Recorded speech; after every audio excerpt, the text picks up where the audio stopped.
Have you ever gone back to revisit a game that was hated or beloved only to come away with a completely different opinion? As Journey creator and all-round incredible gaming mind Genova Chen once noted, mature art will age with you, i.e. if something is created to stand the test of time or otherwise has a human worthwhile creative core, you'll keep getting something out of it every time you go back. Gaming history then is rife with hype, overblown marketing spins, and the conversations of the time dictating what the best game of a given year is. Removed from the years in question though, how many times did we collectively get it right? I'm Scott from WhatCulture.com, and this is ranking what was really the best video game every year from 1990 to 2021. Also note, a game's year of release is its first appearance on home console globally, not when it came to the West or appeared in arcades.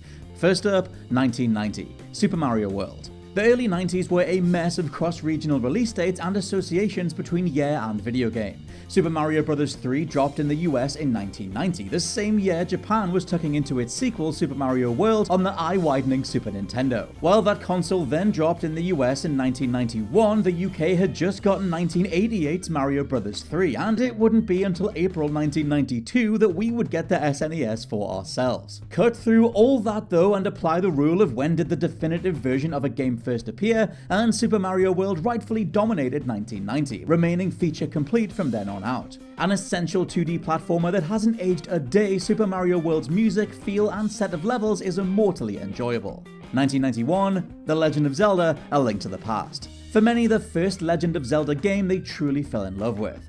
Yes, the original was the debut of that item-based progression that would define the franchise, but it was Link to the Past that upped production values, gave us some of the most memorable pieces of music in gaming, and refined things like combat, abilities, and world traversal to make it one of the best games of all time. 1992, Street Fighter II. It may have debuted in arcades in 1991, but 1992 saw Street Fighter II dominate the globe. The best-selling game of the year across the US, UK, and Japan, Street Fighter II is still arguably the best fighting game of all time. A perfectly distilled set of roster variety, awesome memorable moves, and sound bites that have become pop culture for decades. Say the word Street Fighter and it's this game that comes to mind. 1993, Doom. The year congressional hearings were assembled to deal with the runaway violence of both Doom and Mortal Kombat. This had the knock-on effect of birthing the ESRB ratings board and growing the respect of video games as an art form alongside. Back to Doom itself though, and personally I've got a copy of this on everything from PlayStation 1 to Game Boy Advance, Xbox Series X to the phone in my pocket. You might not be able to look up or down, but original Doom's movement is so enjoyable, and that original shotgun still kicks like nothing else.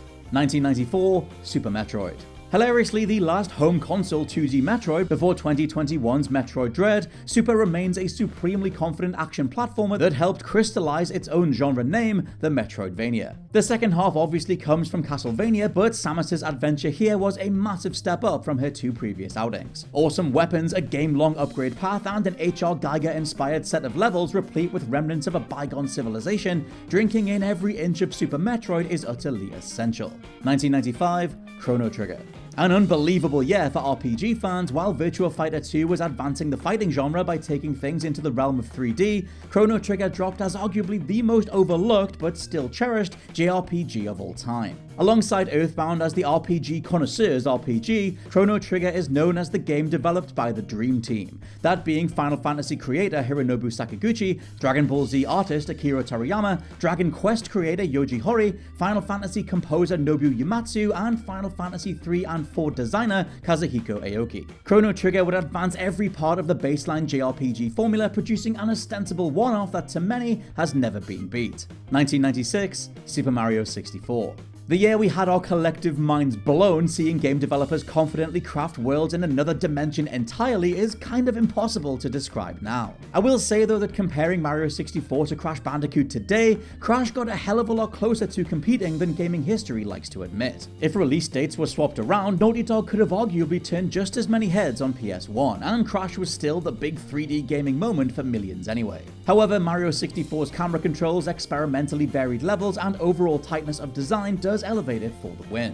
1997, Final Fantasy VII. Okay, this is where things got real.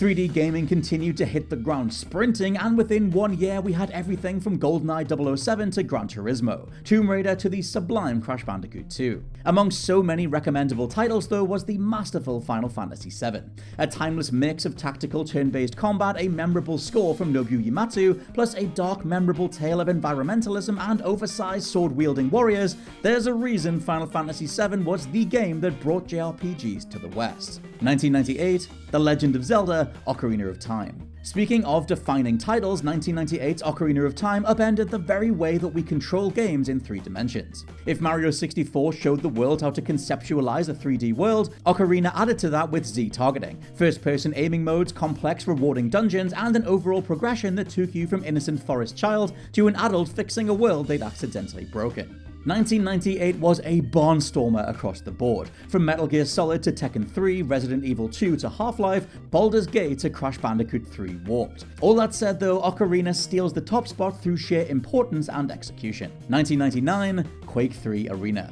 The year Legacy of Kain was born alongside Tony Hawk's Pro Skater and Soul Calibur, everything came down to a battle of which is better, Unreal Tournament or Quake 3. Though Unreal absolutely had its fans, me included, there was never really any contest between the two. The meaty rocket-jumping delights of Quake 3, to this day the best entry in the franchise, made this a must-play, and a dominant entry in a decade of first-person shooters still finding their feet. 2000, Tony Hawk's Pro Skater 2. Maybe it's all-out insanity to not give this to the multifaceted powerhouse that is Deus Ex. The tightness of Marvel vs. Capcom 2 or the laser-focused execution on fun that was WWF SmackDown 2 are also high contenders. That said, the dawn of the millennium saw one franchise perfect its mechanics and dominate the mainstream like no other: Tony Hawk's Pro Skater 2. The tail end of the year also saw the advent of what would become the best-selling console of all time, the mighty PlayStation 2. It launched with the jaw-dropping Tekken Tag Tournament and the stellar SSX, but if we're talking about a game that top to bottom delivered, it's Tony Hawk's 2. 2001, Grand Theft Auto 3. The year that saw Halo Combat Evolved go up against Grand Theft Auto 3, 2001 was the debut of Max Payne and Devil May Cry, with SSX Tricky, Metal Gear Solid 2, Gran Turismo 3, and Final Fantasy X making it a landmark year for sequels. Whilst it's absolutely splitting hairs at some point, Halo perfecting first-person shooter controls on consoles in a way Doom and GoldenEye couldn't, versus Rockstar thermonuclear detonating how to even design a video game world, does put GTA 3 in the top spot. 2002, Grand Theft Auto Vice City. Yes, the Rockstar reign was a glorious thing to live through, and only 1 year after we were collectively reeling from GTA 3 came Vice City. An altogether bigger package with 10 times the stylistic presentation, the best soundtrack in gaming history, more hilarious writing, and an attention to detail no one else was doing at the time. I still remember the first time I took out a target by sniping them through the windshield, and I'd wager you do too. Also, massive shout out to Timesplitters 2, Metroid Fusion, Lord of the Rings The Two Towers, and an entire generation's GoldenEye on a different console, James Bond 007 Nightfire. 2003, Star Wars Knights of the Old Republic.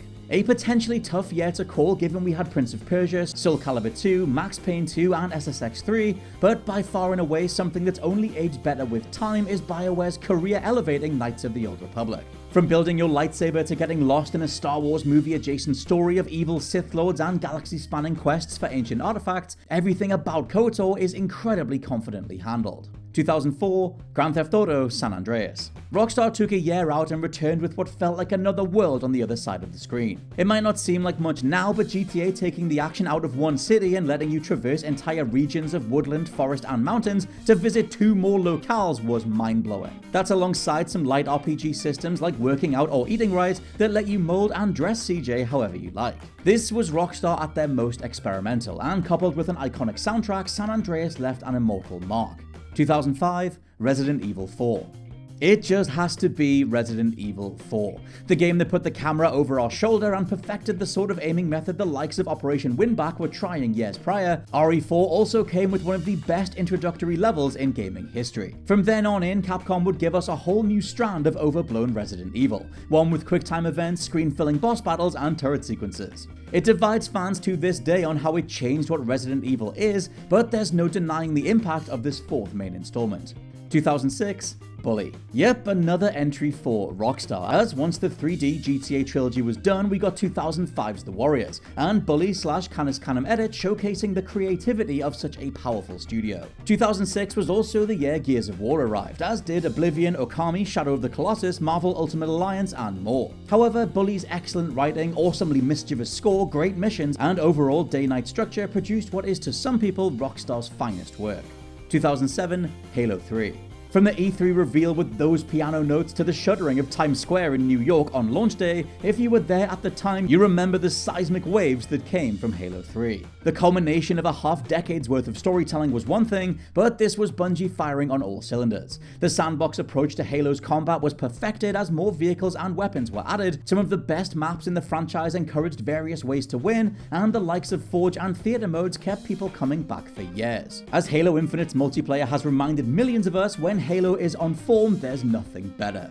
2008, Fallout 3. 2008 was very much the year of the Wii, as Nintendo's gimmicky console started absolutely dominating the living room. Stories of people's grandparents playing Wii bowling and the likes of Dane Cook talking about how much he loved Call of Duty on David Letterman helped solidify video games as a mainstream pastime. If we're talking about actual quality titles though, it's Bethesda applying Elder Scrolls formula to the mighty Fallout. Yes, GTA 4, yes, Metal Gear Solid 4, but Fallout 3 was that perfect nexus of RPG systems and chunky immediate gameplay that rose above the rest. 2009, Batman Arkham Asylum. No one saw this coming. In fact, at the time, we doubted it would beat anything. Batman or superhero games in general had never produced a bona fide 5-star release, and with relative nobodies Rocksteady at the helm, why would this be any different? Oh, how wrong we were. As Shadow Complex became the best Metroid game since Super Metroid, and Borderlands, Assassin's Creed 2, and Modern Warfare 2 landed strong, Batman Arkham Asylum has stood the test of time best. Incredible performances, a combat model that changed the very way third-person action can play, meaningful unlocks at a steady pace, and now iconic boss battles, Arkham Asylum marks one of the best debuts in gaming history. 2010, Red Dead Redemption.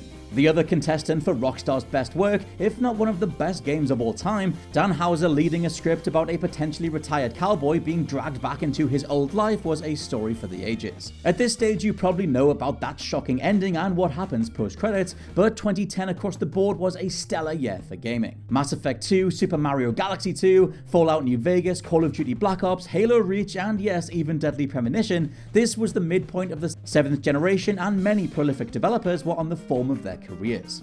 2011, The Elder Scrolls V, Skyrim.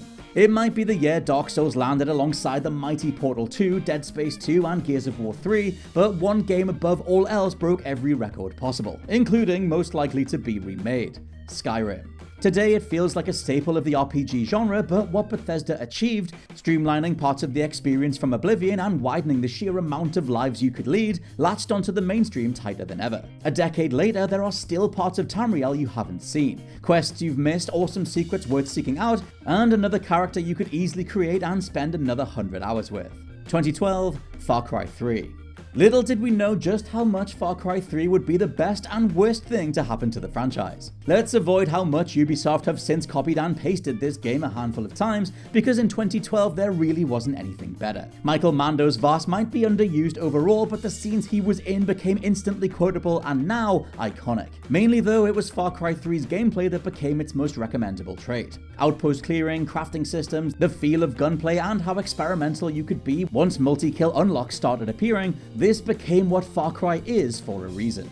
2013, The Last of Us. 2013 brought with it new consoles, but as they take their sweet time to get truly recommendable titles, we had a 7th generation showcase for the ages. The unstoppable GTA 5 train actually started way back in 2013, and that came alongside BioShock Infinite and of course The Last of Us. Naughty Dog's magnum opus was a notable step up from the performance capture of something like the Uncharted trilogy, and it came with excellently written characters, plus that endlessly debatable final cut to black. With meaty gameplay backing every bullet, to many people this is still the best thing Naughty Dog have ever created. 2014, PT.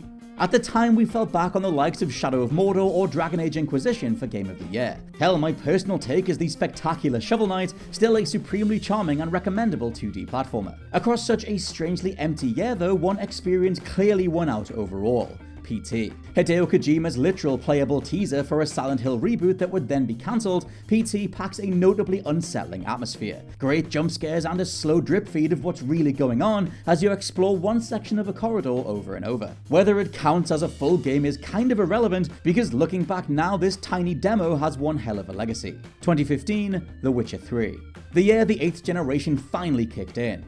Metal Gear Solid 5, Rocket League, Bloodborne, Ori and the Blind Forest, Fallout 4 Until Dawn, and the game that upended Bethesda's domination of the Western RPG space, The Witcher 3. It's hard to remember an unabashedly loved CD Projekt Red, but pre-Cyberpunk their darling status came from every frame of The Witcher 3. Geralt's open-world dark fantasy tale came with a notably awesome story and set of characters. Ciri and Vesemir were perfectly fleshed out, and set pieces like defending Kaer Morhen from the Wild Hunt itself went down in Witcher history. 2016, Titanfall 2. The game that remains painfully overlooked, though the amount of titles now featuring grappling hooks is a direct callback to this title's supremacy in the field, Titanfall 2 is hands down the best first-person shooter the average gamer hasn't even touched. Released in between Call of Duty and Battlefield of that year, Respawn's follow-up shooter was always Game of the Year. The kinetic, flowing feel of movement, balancing act of calling in your Titan to do mech-based damage, or awesome game modes like Bounty Hunt where points aren't even banked until you make it to a safe place. The Witness and Inside are stellar indies, and No Man's Sky should still be highlighted as 17 people reaching for the stars no matter what, but it's time Titanfall 2 joined the ranks of the elite anytime we talk about 2016 in gaming. 2017, The Legend of Zelda Breath of the Wild.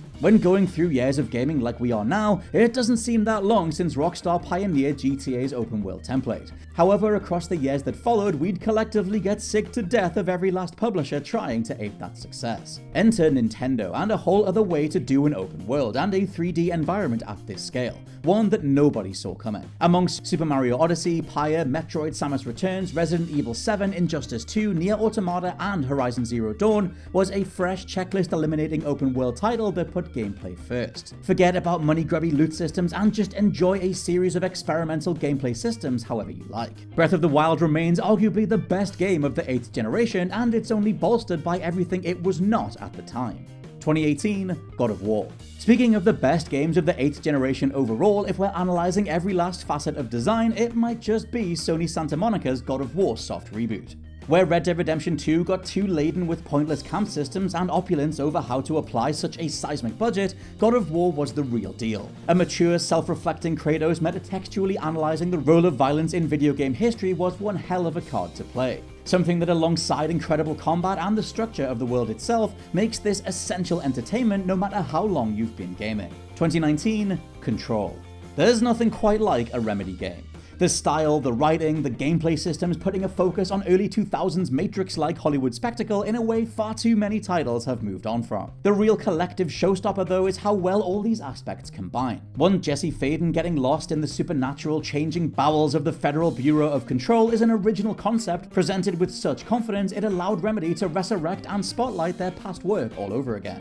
Mortal Kombat 11, Death Stranding, Sekiro, Devil May Cry 5, Sayonara Wild Hearts, all stunning works, but Control has that extra level of pure authorship that stands taller every time someone checks it out for the first time. 2020, Ghost of Tsushima. More new consoles, and the year Cyberpunk 2077's expectations ran full speed into the brick wall of reality, 2020 might have been beset by the pandemic, but it was still an outstanding year for video games. From Final Fantasy VII Remake to Ori and the Will of the Wisps, The Last of Us 2 to Half-Life Alyx, and the return of Crash Bandicoot in his first numbered entry in 23 years, there was still one title that knocked it out the park. Embodying the spiritual side of respecting Japanese countryside with a warrior shedding his honor to protect everyone he loves, Jin Sakai's story and the immediacy of how Ghost of Tsushima played made it a perfect send-off for the PlayStation 4.